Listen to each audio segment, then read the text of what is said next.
Hello everyone. It's morning time actually here in Texas, like 6:30 in the morning. I was gonna put, sorry my nose is all congested. I was gonna put my American lock back together, and you know it's a 6-pin core, but they don't pin up the last one.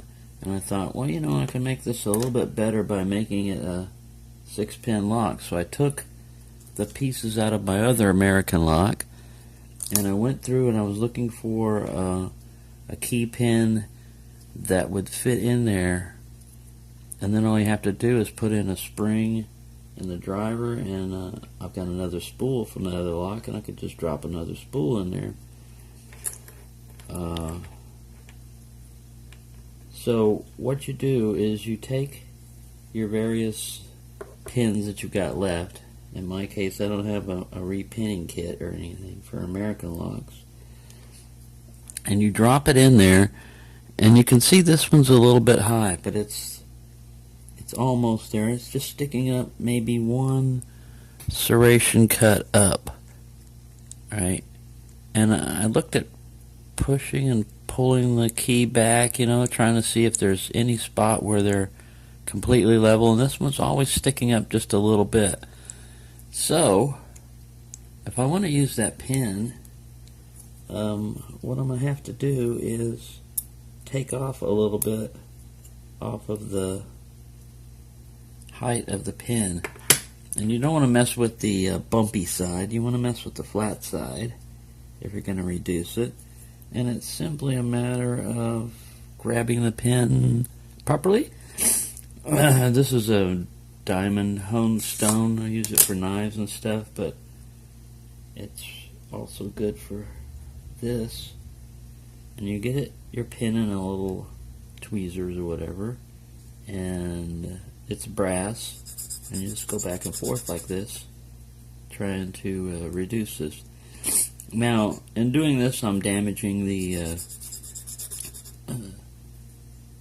key pin for the other lock, you know, but I'm not going to probably reuse that, or I could just eventually get some American key and driver pins somewhere, or just get some old locks like this one.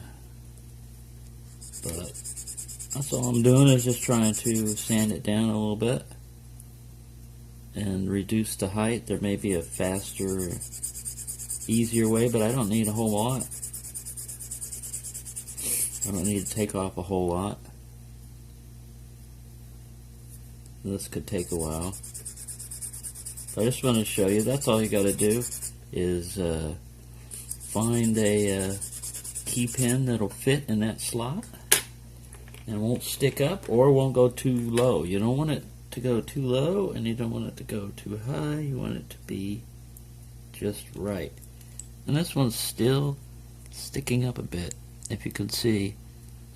I'm not taking it off 100% evenly like I should. Maybe the key pin was not cut perfectly flat when it was done.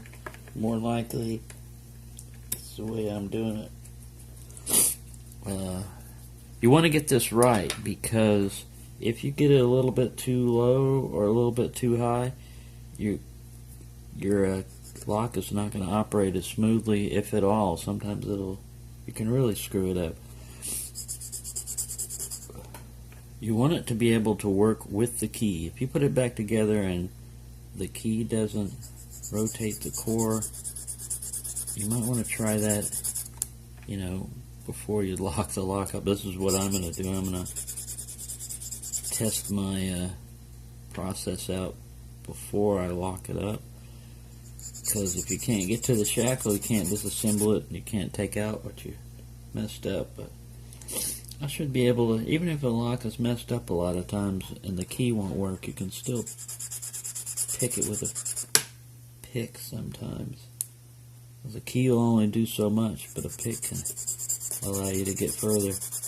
And you can see this is kind of time consuming because my tweezers are not grabbing it 100%, and it's hard to push down on it, but